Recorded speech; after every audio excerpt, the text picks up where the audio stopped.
Capítulo 22. O sábio e a sombra. Assim que chegaram à via expressa, o motorista idoso pigarreou. Há algo no banco traseiro para você, senhorita Hall. No tapete, para onde devia ter escorregado, ela encontrou um livro com a capa de couro sintético vermelho e impressão dourada. Depois de roubar tantos exemplares velhos e caindo aos pedaços, era estranho segurar um livro novo feito para parecer de outro tempo. O título dizia Obras Completas de Hans Christian Andersen. Uma nota de $100 estava enfiada em uma página, servindo de marcador. O título da história era simplesmente A Sombra. Sem nada para fazer no caminho de volta para casa, ela o leu. Contava a história de um sábio que saía do frio do norte viajando para uma cidade maravilhosa no sul, mas que não conseguia aguentar o calor dos dias. Ele encolhia sob o sol quente, ficando magro e exausto. Até sua sombra parecia emagrecer. Somente à noite, com a chegada da brisa fresca, começara a sentir ele mesmo de novo. Sentava-se na varanda com uma vela e observava sua sombra se esticar e se alongar no ar da noite. Charlie sentiu um pequeno arrepio na espinha. Ela continuou lendo. A cidade sob o sábio, e sua sombra parecia magnífica ao luar. Carruagens barulhentas passavam por um músico tocando bandolins. Os sinos da igreja tocavam. Burros carregavam carrinhos de frutas maduras na volta do mercado. O sábio respirava aromas e especiarias, fumo e flores exuberantes. Ele ficava particularmente impressionado com aquelas que floresciam na varanda em frente à dele, de onde vinha o som de alguém cantando. Todas as noites, o sábio se sentava em sua varanda e olhava para o outro lado. Certa vez, pensou ter visto uma bela jovem entre as flores. Quando olhou de novo, ela havia desaparecido. Mas, às luzes das velas, sua sombra ficou longa o suficiente para se estender para o outro lado da rua, até a janela da jovem. Faça-se útil, pediu o sábio à sombra rindo. Olhe lá dentro e me diga o que você vê, mas não deixe de voltar. E com aquilo, ele foi para a cama, mas a sombra não. Ela escapuliu para olhar e, apesar da ordem, nunca mais voltou. O sábio achou aquilo muito irritante. Logo, porém, encontrou uma nova sombra, pequenininha, começando a crescer nas pontas dos pés. Ao voltar do país quente, tinha uma sombra recém-crescida, que era mais que suficiente, e decidiu se contentar com aquilo. Uma noite, muitos anos depois, bateram à sua porta. Do outro lado havia uma pessoa muito magra, vestida de forma impecável. Olhar para ele fez o sábio se sentir esquisito, mas ele conduziu o estranho para dentro apesar da desconfiança. O estranho se apresentou como a sombra do homem. Mesmo espantado, o sábio achou um pouco divertido vê-la outra vez. A sombra lhe contou muitas histórias de aventuras e de como havia se dado muito bem na vida, uma vez que conseguia entrar em qualquer lugar e ver todas as coisas que os poderosos queriam manter escondidas. Ele havia se tornado bastante rico. O sábio ficou maravilhado com o feito, pois continuava pobre. A sombra convidou para viajar e se ofereceu para pagar sua passagem. Aquilo foi um pouco demais para o orgulho do sábio, mas ele no final cedeu. Os dois viajaram para longe, para uma estação de águas. E a sombra alegava que esperava curar o fato de sua barba não crescer. À medida que seguiam, a sombra tomava todas as decisões e pagava por tudo o que comiam e bebiam. Logo, ela começou a tratar o sábio mais como um empregado. Muitas pessoas de todas as partes iam para as águas curativas e a sombra conheceu uma princesa que tinha ido até lá para curar uma doença que lhe permitia ver coisas de forma muito aguda. Ela deu uma olhada na sombra e lhe disse que ele tinha ido para as águas na esperança de que pudesse criar uma sombra. Ele riu e falou que ela já devia estar curada, porque a sombra dele estava bem ali, e indicou o sábio. A ideia de que a sombra dele era muito mais definida do que a de qualquer outra pessoa a intrigava. Naquela noite, eles dançaram juntos, e a princesa contou sobre o país dela. Ele tinha estado lá e tinha tamanho conhecimento que a princesa logo se apaixonou. Ela queria se casar com ele, mas precisava se assegurar de sua sabedoria, pois um governante deveria ser tão sábio quanto instruído. A princesa o testou, fazendo uma série de perguntas filosóficas difíceis. A sombra riu, dizendo que eram tão simples que até sua sombra poderia responder. E quando ela fez as mesmas perguntas ao sábio, ele as respondeu de modo tão efusivo que ela concordou em se casar com a sombra imediatamente. Naquela noite, a sombra fez uma oferta ao sábio. Ele poderia viver com eles e ser rico pelo resto de sua vida, se dissesse a todos que ele era a sombra e a sombra era o homem. O sábio recusou. Disse que iria até a princesa e lhe contaria tudo, mas a sombra lhe avisou que, caso tentasse, ele diria à princesa e seus guardas que o sábio era um mentiroso. Seja razoável, negociou a sombra. Sou eu quem vou me casar com ela, e eles ouvirão a mim em vez de ouvir você. Mas o sábio insistiu, e tudo ocorreu como a sombra previu. A sombra disse aos guardas da princesa para prenderem o sábio, e eles o fizeram. Quando a sombra e a princesa se casaram, o sábio já havia sido morto, e não mais existia. Charlie fechou o livro e viu que eles haviam saído da rodovia I-91 e estavam zigue-zagueando por vias secundárias em direção ao Blue Rain. Colocando a mão na capa de couro sintético, ela tentou deixar de lado a história em si e se concentrar no motivo pelo qual Salt a tinha dado para ela ler. Ele queria que ela acreditasse que Red não era apenas uma ameaça para o mundo, mas para Vince. Charlie não deveria se importar, mas tinha que admitir que se importava. O ódio por Salt queimava em suas entranhas. Mas, por mais que ela o desprezasse, por mais que estivesse certa de que ele a estava enganando, Charlie acreditava na mesma proporção que ele não havia mentido sobre tudo. O motorista entrou no estacionamento e parou ao lado do Corolla dela. Charlie saiu, levando o livro e o marcador de $100. Afinal de contas, Salt prometera pagar. O Rolls-Royce preto fosco estava de volta na rodovia, acelerando no fim de tarde, enquanto Charlie abria a porta do carro. Ela prendeu a respiração até que o motorista começasse seu engasgo terrível de sempre. Sua bolsa estava no banco traseiro, onde ela a deixará. O celular também estava lá, com uma ligação perdida de Posey e outra do trabalho. Ela as ignorou e ligou para o escritório financeiro de Ummas para tentar consertar o problema do cadastro de Posey. Deu ocupado. Quando tentou, de novo, a chamada foi para o correio de voz. Entre uma ligação e outra, o escritório havia fechado e permaneceria assim até depois do Dia dos Veteranos. Frustrada, ela dirigiu para casa. Passava um pouco da 4 da tarde e a casa estava silenciosa. Ou sua irmã não tinha levantado da cama ou tinha se trancado no quarto. Exausta, Charlie foi direto para o colchão e se jogou nele. Quando acordou, a casa cheirava a algo queimado. Ela percebeu que estivera apertando o livro vermelho no peito, como se fosse um ursinho de pelúcia. Na cozinha, você olhava para a forma cheia de biscoitos queimados. Você não voltou para casa ontem à noite, afirmou a irmã. Vincent também não. E o que você está vestindo? Charlie olhou para as roupas esportivas que o Spar havia escolhido para ela. Dando de ombros, ela se sentou em uma cadeira e pegou um biscoito. Um pouco de açúcar faria bem. Vincent foi embora, arrumou as coisas e se foi. Ela esperava que Posey ficasse feliz da vida, ou pelo menos presunçosa, mas sua irmã parecia chocada. Você deu um pé na bunda dele? Charlie balançou a cabeça. Não, eu te disse, ele foi embora.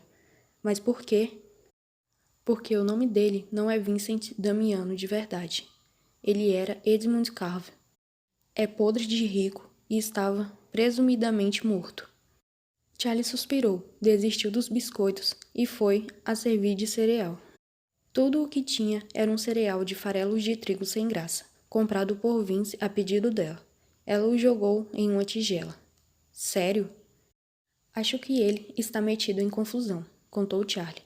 Quero dizer, é óbvio que está, mas ele está ainda mais metido em confusão, e isso tem a ver com sua sombra perdida. Vince tinha 13 anos quando Saltz o acolheu, cheio de problemas e provavelmente desesperado por estabilidade, o que ele teria estado disposto a fazer por aquilo.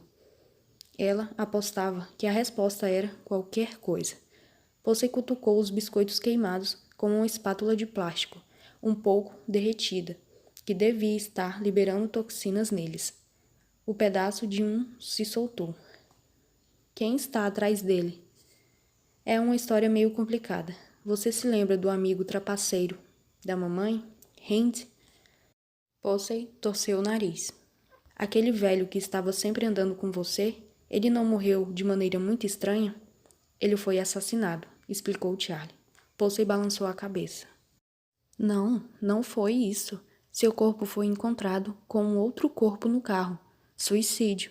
Ou assassinato-suicídio. Lembrei agora. O papai culpou a mamãe por ter deixado você sair com ele todas aquelas vezes. Ele estava preocupado com o que o cara ter feito coisas com você como todos imaginavam que ele tinha feito com aquela garota antes de matá-la. Seu pai, óbvio, não tinha dito nada para ela. Até aquele momento, Charlie não sabia que ele estivera ciente da existência de Haynes. Era difícil equilibrar a surpresa e a irritação com Posey, que pelo visto achava que Charlie apenas se lembrava mal de um dos eventos mais horríveis de sua vida.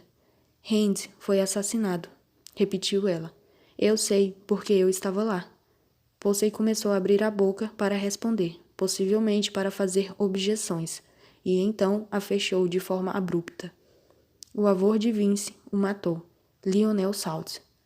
Por que você estava lá? Perguntou Posey com a voz muito mais baixa e menos convicta. Porque Haynes era um golpista, revelou Charlie, e eu era sua ajudante, como a assistente de um mágico, mas para o crime. Então, nem um pouco como assistente de um mágico, contrapôs Posey. Charlie passou o dedo pelas migalhas carbonizadas. Olha, o Haynes não era o melhor dos caras. Era vaidoso e irritadiço, e começou a me chantagear para que eu trabalhasse para ele. Mas ele me ensinou muito, e não merecia morrer, e definitivamente não da forma como morreu. Ninguém merece morrer daquele jeito. Você sempre dizia para a mamãe que queria ir com ele. Posey mordeu um dos biscoitos. Depois fez uma careta e o largou.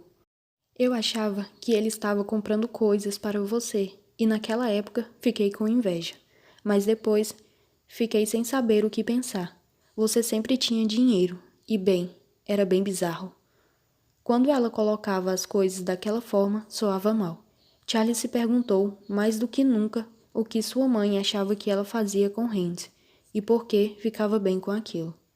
Charlie mastigou o cereal saudável, franzindo a testa. Os problemas passados podiam ser insolúveis, mas Vince era a chave para resolver os problemas atuais. Ou ele tinha o Libernoctem, ou podia dizer a Charlie seu paradeiro. E se Vince estava de fato tentando transformar sua sombra maligna em uma pessoa maligna, talvez terminasse até sábado, para que ela pudesse levar o livro de volta para Saltz. E se parecia um alívio ter um motivo para entrar em contato com ele, Charlie se recusava a pensar muito naquilo. Pegando o celular, ela respirou fundo ao clicar no nome dele e esperou tocar.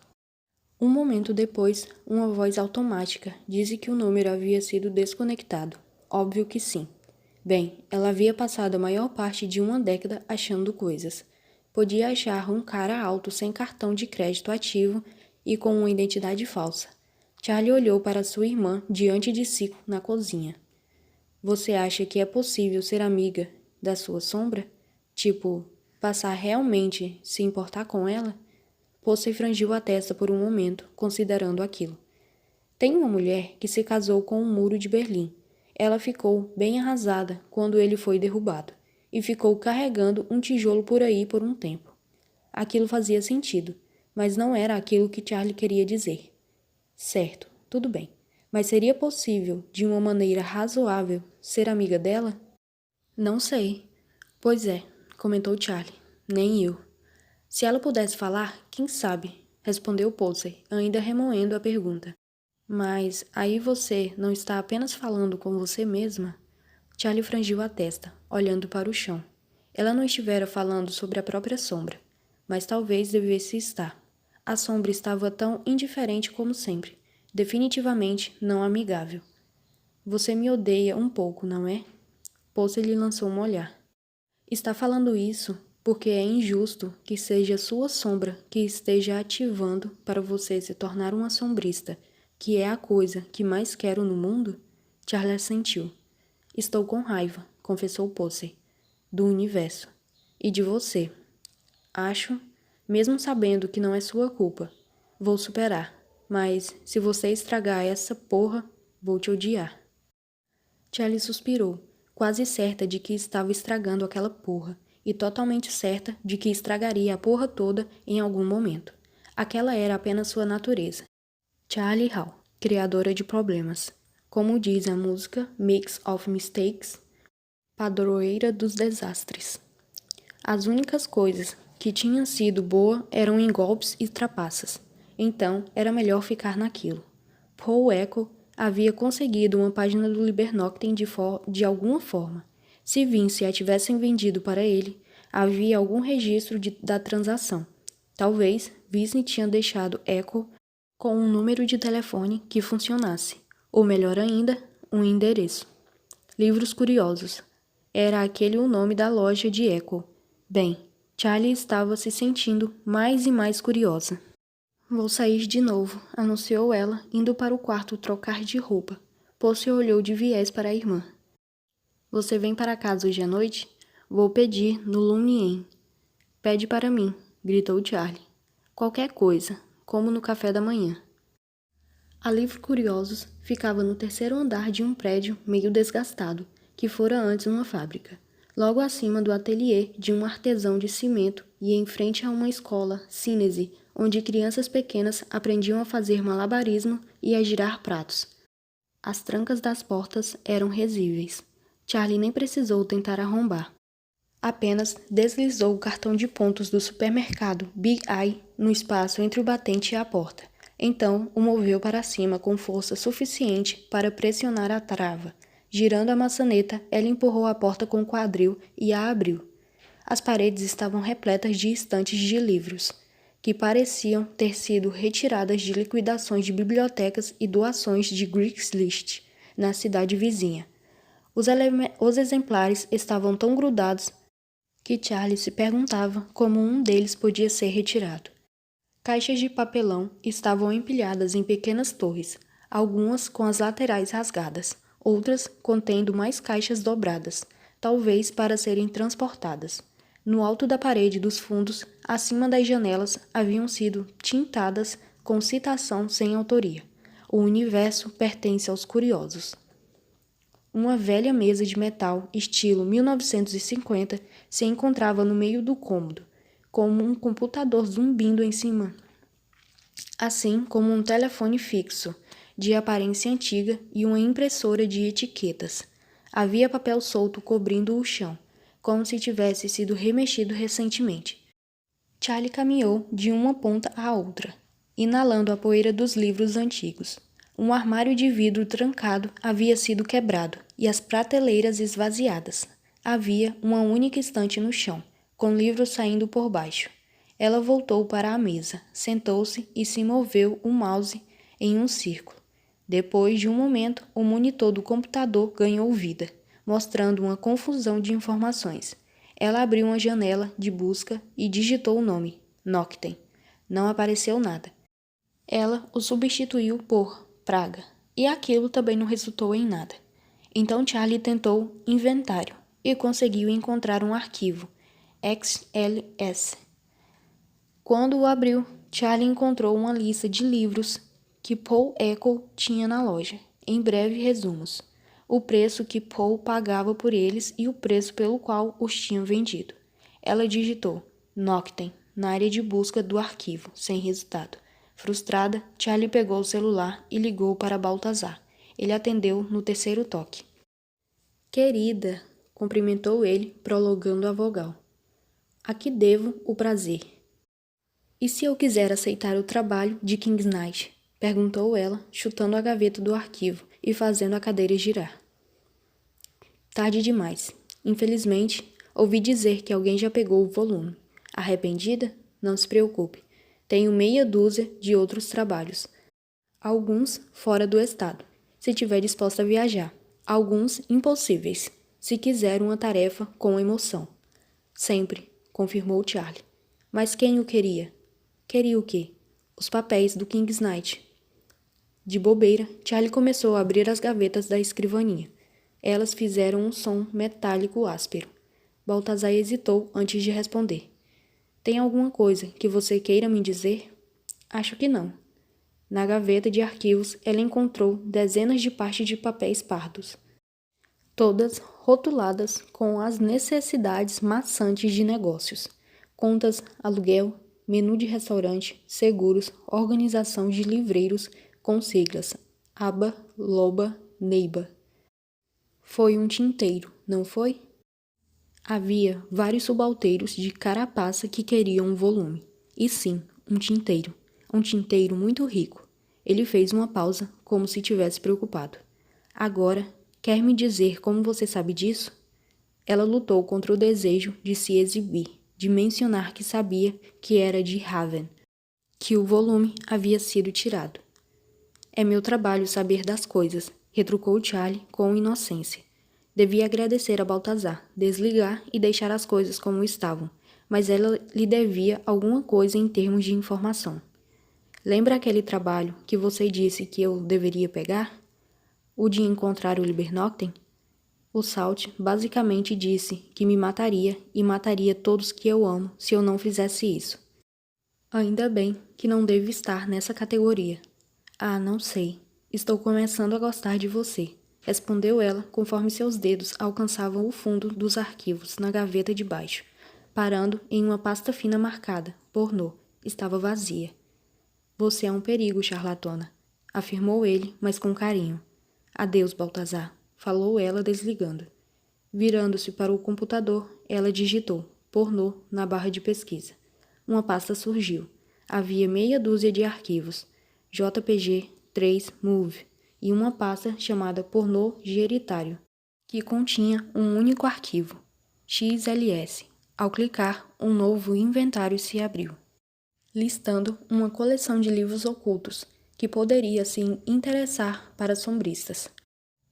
Tal planilha incluía o ano de criação, a especialidade do sombrista, se era edição única, com impressão em grande escala, se havia outras edições, em que prateleira estava e como Poe havia adquirido o livro, pois havia uma lista de enfermidades sombristas, para esconder o conhecimento uns dos outros. Os sombristas passavam a escrever os segredos de maneira não tradicional, costurando no forro de um casaco de couro, escrito em letras pequenas debaixo da obra da arte. Objetos cujo valor real era disfarçado por inteiro, podendo até serem jogados fora ou vendidos por centavos em um mercado de rua. E então havia NFTs, popular entre os ricos e ainda longe de ser comum entre a maioria dos sombristas. Poe tinha um em seu inventário e parecia tê-lo anunciado por $100.000 2 semanas antes. Charlie examinou a lista de vendedores, procurando por Remy, Edmund, Vincent, Head, até mesmo Salt, mas o único nome que ela reconheceu foi Liam Clove. Dr. Liam Clove, antigo amigo da faculdade de Vince. Parecia que ele havia vendido 3 livros a Paul Eckel uma semana depois da suposta morte de Edmund. De acordo com os registros, 2 eram livros de memória do século XVIII, no valor de $500 cada, que haviam sido guardados no armário de vidro quebrado. Visivelmente, os itens não estavam mais lá. O terceiro havia um Imbramagistas da história, autopublicado por Lulu em 2011. Em vez de aparecer no arquivo em uma prateleira, estava registrado que o livro jazia em uma caixa de papelão marcada 7A, de outro lado do cômodo. Charlie foi buscá-lo. Ao fazer aquilo, uma batida na porta a assustou.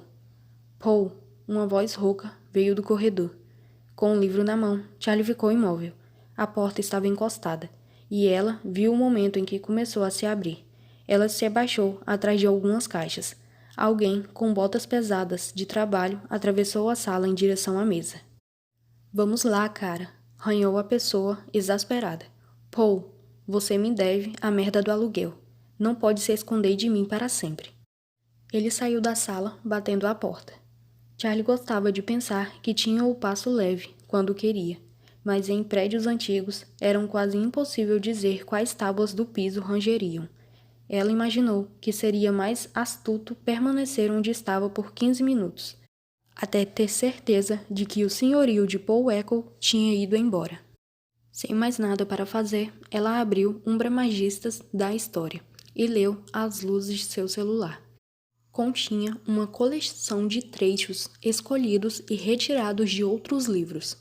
E embora a introdução da desinformação fosse muitas vezes uma preocupação com reimpressão, havia um ar de autenticidade na simples negligência com que o autor havia organizado aquilo.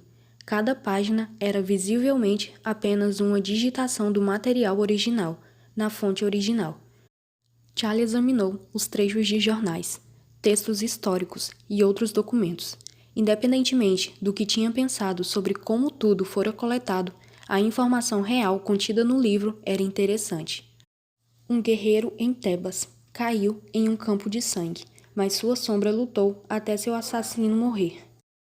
Uma integrante de uma sociedade secreta de sombras que operava na época da Ordem Hemética da Aurora Dourada afirmava que conseguia enviar sua consciência para fora do corpo à noite e descobrir seus inimigos em seus momentos mais particulares.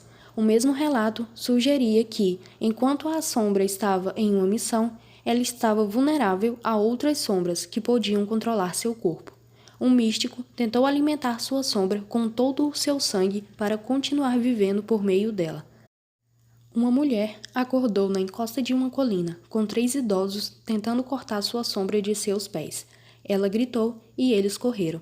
Ela nunca descobriu exatamente o que estiveram fazendo, mas ela tinha a sensação de que, se tivesse conseguido, algo terrível teria acontecido.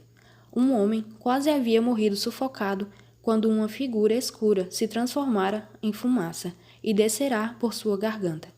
Um empregado, carregando uma vela e entrando no cômodo por acaso, fez com que a figura fugisse, antes que a terrível missão fosse cumprida.